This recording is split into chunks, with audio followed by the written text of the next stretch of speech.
শ্রীমদ্ ভগবদ্গীতার চতুর্থ অধ্যায়ের ৫ নং শ্লোকে ৪-৫ ভগবান শ্রীকৃষ্ণ অর্জুনকে বলছেন যে তাঁর এবং অর্জুনের বহু জন্ম অতিবাহিত হয়েছে। তবে এই প্রসঙ্গে একটি অত্যন্ত গুরুত্বপূর্ণ রহস্য উদ্ঘাটিত হচ্ছে। ভগবান সেই সমস্ত পূর্বজন্মের কথা স্মরণ করতে পারেন, কিন্তু অর্জুন তা পারেন না। এই শ্লোকটির তাৎপর্য গভীর আধ্যাত্মিক সত্যের ওপর প্রতিষ্ঠিত। ভগবান ও জীবের পার্থক্য।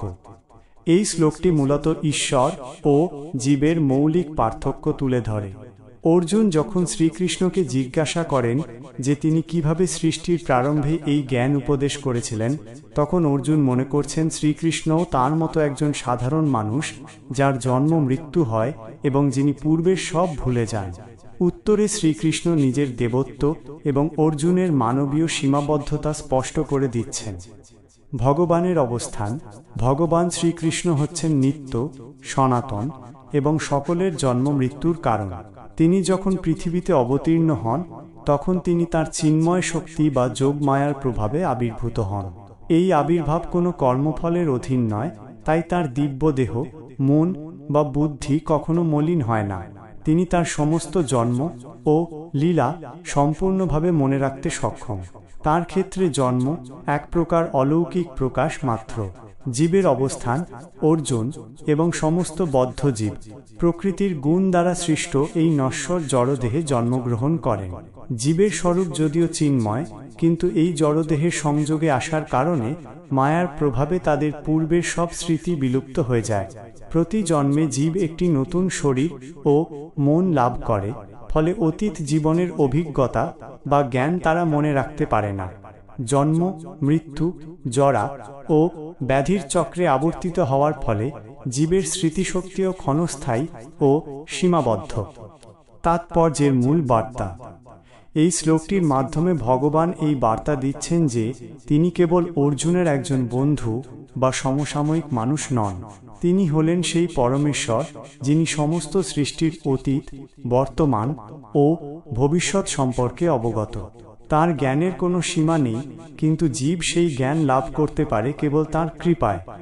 এই শ্লোকটির তাৎপর্য এটাই যে শ্রীকৃষ্ণ এই পৃথিবীতে সাধারণ মানুষরূপে আবির্ভূত হলেও তিনি সাধারণ নন। তার জন্ম ও কর্ম দিব্য, এবং এই দিব্যত্বকে বুঝতে পারলেই মানুষ তাকে চিনতে পারে এবং মোক্ষ লাভের পথে অগ্রসর হয়। অর্জুন বা অন্য কোনো মানুষ কোনোভাবেই অনন্ত জ্ঞান ও শক্তির অধিকারী ভগবানের সমকক্ষ হতে পারে না। এইভাবেই ভগবান নিজের ঐশ্বরিক স্বরূপ প্রতিষ্ঠা করছেন। গীতা চতুর্থ অধ্যায় ৬ নং শ্লোকের তাৎপর্য।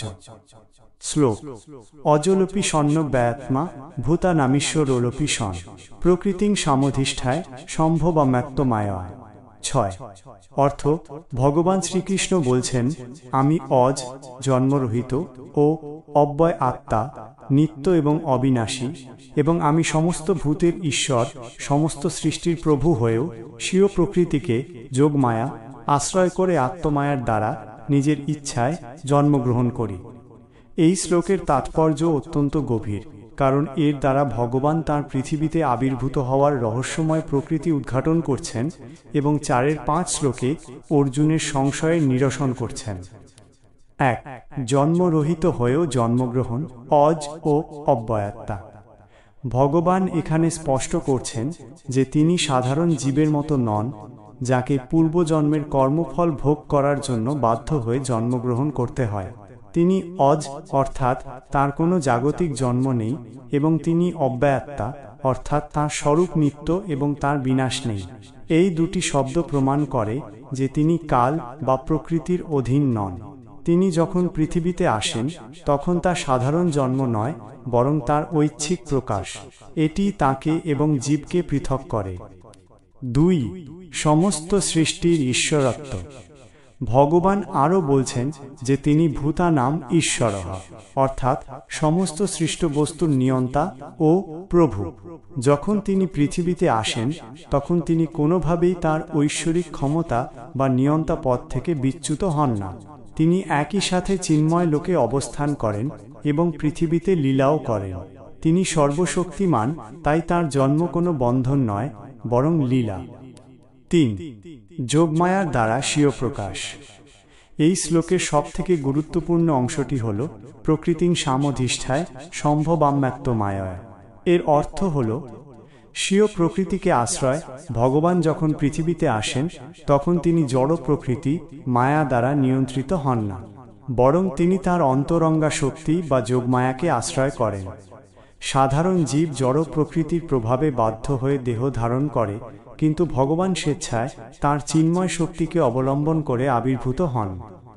আত্মমায়ার দ্বারা সম্ভবামী, এখানে আত্মমায়া শব্দটি ভগবানের ইচ্ছা শক্তিকে বোঝায়। এর মানে হল তাঁর এই পৃথিবীতে আসা সম্পূর্ণরূপে স্বেচ্ছাধীন। এই জন্ম সাধারণ মানুষের চোখের কাছে হয়তো সাধারণ মনে হতে পারে, কিন্তু এটি হল ভগবানের এক অলৌকিক লীলা। তার দেহ, মন, বুদ্ধি বা সত্তা কোনোটি জড়জগতের উপাদানে গঠিত নয়, সবই চিন্ময়। ভগবান শ্রীকৃষ্ণের পূর্ববর্তী শ্লোকগুলিতে নিজের ঐশ্বরিক জন্ম ও স্বরূপ ব্যাখ্যা করার পর এই ৭ নং শ্লোকে তিনি তার পৃথিবীতে অবতরণের মূল উদ্দেশ্য বা কারণ ব্যাখ্যা করছেন। এই শ্লোকটিকে গীতার অন্যতম গুরুত্বপূর্ণ শ্লোক হিসেবে গণ্য করা হয়, কারণ এটি ভগবানের অবতরণের চিরন্তন নীতিকে প্রতিষ্ঠা করে।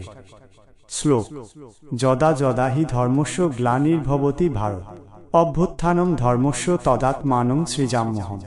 ৭। তাৎপর্য: ভগবান শ্রীকৃষ্ণ এই শ্লোকে তার ভক্ত অর্জুনকে সম্বোধন করে বলছেন যে যখনই পৃথিবীতে ধর্মের গ্লানি বা অধঃপতন ঘটে, অর্থাৎ যখন সত্য, ন্যায় এবং নৈতিকতার পথ থেকে মানুষ সরে আসে এবং একই সাথে অধর্মের অভ্যুত্থান বা প্রবল বৃদ্ধি ঘটে, ঠিক তখনই তিনি স্বয়ং নিজেকে প্রকাশ করেন। এই প্রকাশ বা সৃষ্টি সাধারণ জন্ম নয়, বরং তার অলৌকিক লীলার অংশ, যেমনটি তিনি ৬ নং শ্লোকে আত্মমায়ার দ্বারা তার আগমনের কথা বলেছেন। এই শ্লোকের তাৎপর্য হল ভগবান বিশ্বজগতের ভারসাম্য রক্ষার জন্য বদ্ধপরিকর। ধর্ম বলতে কেবল কোনো নির্দিষ্ট ধর্মবিশ্বাস বোঝানো হচ্ছে না, বরং এটি বিশ্বজগতের নৈতিক ও আধ্যাত্মিক শৃঙ্খলাকে বোঝায়, যা মানুষকে সঠিকভাবে জীবনযাপন করতে এবং মোক্ষ লাভের দিকে এগিয়ে যেতে সাহায্য করে। যখন মানব সমাজ এই শৃঙ্খলার পথ থেকে বিচ্যুত হয়ে যায় এবং অন্যায়, অত্যাচার, লোভ ও হিংসা প্রবল হয়ে ওঠে, তখনই ভগবানের হস্তক্ষেপ অনিবার্য হয়ে দাঁড়ায়। ভগবানের এই অবতরণ এক মুহূর্তের জন্য বিলম্বিত হয় না। যখনই প্রয়োজন দেখা দেয়, তখন তিনি অবতীর্ণ হন। তিনি বিশ্বের নৈতিক স্বাস্থ্য রক্ষাকারী হিসেবে কাজ করেন। তার এই আবির্ভাবের প্রধান লক্ষ্য হল দুটি: প্রথমত, পৃথিবীতে ন্যায় ও সত্যের প্রতিষ্ঠা করা, এবং দ্বিতীয়ত, তার ভক্তদের রক্ষা করা। তিনি নিজে পৃথিবীতে এসে শিক্ষা দেন যে কিভাবে ধর্মপথে জীবন যাপন করতে হয় এবং যারা এই পথ থেকে বিচ্যুত হয় তাদের পরিণাম কি হতে পারে। এই শ্লোক নিশ্চিত করে যে এই জগৎ ভগবানের নিয়ন্ত্রণাধীন এবং যখনই নৈরাজ্য চরম আকার ধারণ করে, তখনই তিনি শৃঙ্খলা ফিরিয়ে আনার জন্য সশরীরে আবির্ভূত হন। তার এই আবির্ভাব বিশ্বজনীন এবং শাশ্বত, যা যুগে যুগে ধর্মের পথকে পুনঃপ্রতিষ্ঠা করে।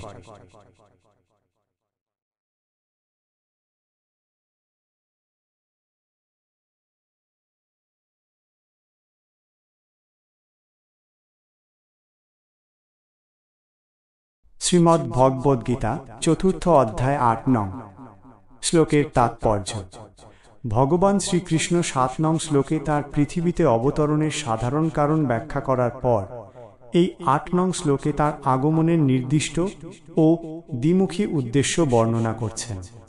এই শ্লোকটি হল ৭ নং শ্লোকেরই বিস্তারিত ব্যাখ্যা, যা ভগবানের লীলার প্রধান ভূমিকাগুলো তুলে ধরে। শ্লোক: পরিত্রাণায় সাধুনাং বিনাশায় চ দুষ্কৃতাম ধর্ম সংস্থাপনার্থায় সম্ভবামি যুগে যুগে। ৮। তাৎপর্য: এই শ্লোকে ভগবান স্পষ্টভাবে ঘোষণা করছেন যে তিনি যুগে যুগে পৃথিবীতে আবির্ভূত হন দুটি প্রধান এবং পরস্পর বিরোধী কাজ সম্পন্ন করার জন্য। প্রথমত, তার আগমনের উদ্দেশ্য হল সাধুদের পরিত্রাণ করা। সাধু বলতে এখানে কেবল ধার্মিক ব্যক্তিকেই বোঝানো হচ্ছে না, বরং বোঝানো হচ্ছে সেই সমস্ত সরল, ভক্ত ও ধার্মিক মানুষদের যারা ধর্মপথে চলে এবং ভগবানে আশ্রয় গ্রহণ করে। যখন পৃথিবীতে অধর্মের প্রাবল্য বেড়ে যায় তখন এই সাধু বা ভক্তরা নানাভাবে অত্যাচারিত ও লাঞ্ছিত হতে থাকে। ভগবান তাদের রক্ষা করার জন্য, তাদের প্রতি কৃপা করার জন্য এবং তাদের মনে বিশ্বাস ও সাহস ফিরিয়ে আনার জন্য আবির্ভূত হন। তিনি স্বয়ং এসে ভক্তের সঙ্গে লীলা করেন, তাদের প্রতি প্রেম ও স্নেহ প্রদর্শন করেন, যা ভক্তদের আধ্যাত্মিক উন্নতির জন্য অপরিহার্য। ভগবানের এই লীলা ভক্তদের জীবনকে সার্থক করে তোলে এবং তাদের মোক্ষ লাভের পথ সুগম করে। দ্বিতীয়ত, ভগবানের অবতরণের উদ্দেশ্য হল দুষ্কৃতকারীদের বিনাশ করা। দুষ্কৃতকারী বা দুষ্কৃতাম বলতে সেই সমস্ত পাপিষ্ঠ, অহংকারী ও অধার্মিক মানুষদের বোঝানো হয়েছে যারা ধর্মের পথকে বিঘ্নিত করে এবং সাধুদের উপর অত্যাচার করে। ভগবান নিজে এসে এই অধার্মিক শক্তিকে দমন করেন, কখনো সশরীরে যুদ্ধ করে, আবার কখনো পরিস্থিতি এমনভাবে তৈরি করেন যাতে তারা নিজেদের কর্মফলেই ধ্বংস হয়ে যায়। ভগবানের এই কাজকে অনেক সময় কঠোর মনে হলেও এটি আসলে বিশ্বজগতের ন্যায় প্রতিষ্ঠা এবং ভারসাম্যের জন্য অপরিহার্য। এর মাধ্যমে তিনি অন্যদেরও শিক্ষা দেন যে অধর্মের পথ গ্রহণ করলে তার অনিবার্য পরিণাম কী হতে পারে। এটি বস্তুত দুষ্টের প্রতি ভগবানের এক প্রকার দণ্ড।